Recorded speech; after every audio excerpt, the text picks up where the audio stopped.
Solo levelling के पिछले episode में हमने देखा कि आदमी जो गाना गा रहा था उसे मूर्ति ने कुचल कर मार दिया। अब आगे। हेलो दोस्तों, मैं हूं लूसी, आपका स्वागत करता हूं एफएमजी के नए एपिसोड में। अब सब चिल्लाना शुरू कर देते हैं क्योंकि अब सबको लग रहा था कि वो नहीं बचेंगे। मूर्ति आगे बढ़ रही थी, चारों तरफ अफरा तफरी का माहौल था। जो भी उसके पास आता वो मारा जाता। अब वो जान गए थे कि जिंदा रहना है तो अलग अलग रहना होगा, लेकिन जिन्वू जोई को छोड़ने को तैयार नहीं था क्योंकि वो चोटिल थी। कुछ लोगों को अपनी जिंदगी के पुराने सारे दिन याद आ रहे थे और जैसे ही वह मूर्ति के पीछे पहुंचते हैं, मूर्ति उनको बीच से काट देती है और यह देखकर पूरे हाल में आवाज़ गूंजती है कि भगवान की पूजा करो, भगवान की पूजा करो। लेकिन किसी को उसका तरीका नहीं मिल पा रहा था। सब चारों तरफ से घिर गए थे। सारी मूर्तियां चारों तरफ से लोगों को घेर रही थी। कुछ समझ नहीं आ रहा था, लोग मर रहे थे एक के बाद एक। अब क्या होगा कोई नहीं जानता, किसका अगला नंबर होगा किसी को नहीं पता।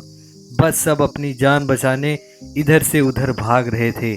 तभी अचानक वहाँ पिपहिरी की आवाज़ बजती है, सारी मूर्तियां रुक जाती है। अब शायद लोगों को पता चल गया था कि किस तरीके से बचना है। जिन्वू लोगों से कहता है कि जिन मूर्तियों के पास बाजा है उन्हीं मूर्तियों के पास जाकर खड़े हो जाओ, और सब ऐसा ही करते हैं। चारों तरफ अब धुन बज रही थी, मार काट अब बंद हो चुकी थी।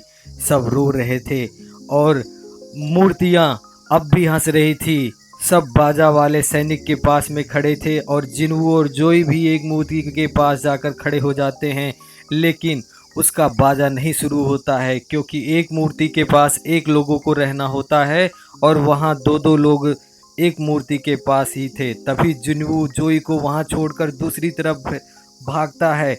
मूर्ति जिन्वू की ओर देखती है और वहाँ दूसरी मूर्ति के पास पहुँचने ही वाला होता है। तभी दूसरी मूर्तियां उन पर अटैक कर देती हैं। सभी चिल्लाते हैं और जिन्वू हमें ज़मीन पर गिरा हुआ दिखाई देता है।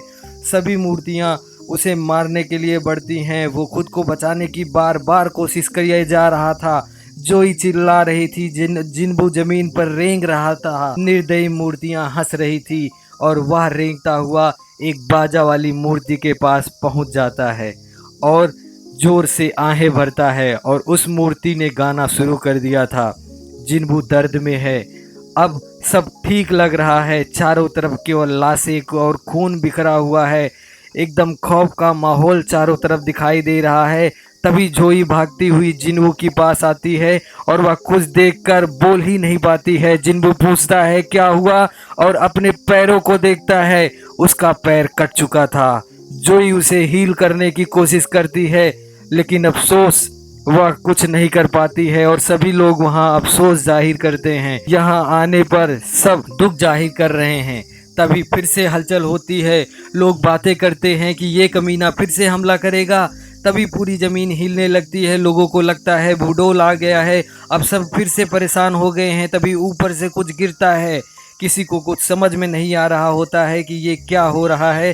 तभी जिन्वू कहता है कि ये हमसे किसी चीज़ का बलिदान देना होगा। जैसे पुराने देवताओं को बलि दी जाती थी, ठीक उसी तरीके से अपनी आस्था को दिखाने के लिए हमें भी अपना बलिदान किसी को देना पड़ेगा। और कहता है कि यही शायद आखिरी चीज़ है जिसे हमें करना होगा।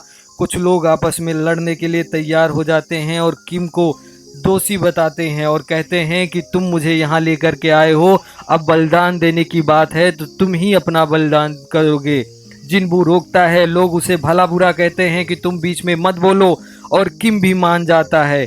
जिन्वू अब भी मानने को तैयार नहीं है, लेकिन किम आगे बढ़ता है और वह बलिपीठ पर पहुंच जाता है और वहां जैसे ही पहुंचता है आग जलना शुरू हो जाती है। जिन्वू कहता है कि इसका मतलब हम सबको वहां जाना होगा, मुझे वहां लेकर चलो, दिखाओ कि क्या हो रहा है।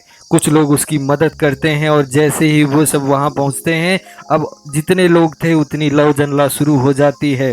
तभी लोग आपस में बात करते हैं कि शायद उन्हें कोई बचाने के लिए आ रहा होगा, लेकिन चूंकि सबको यह पता था कि यह सबसे कमज़ोर डंजन है, इसलिए इस पर कोई भी ध्यान नहीं देगा।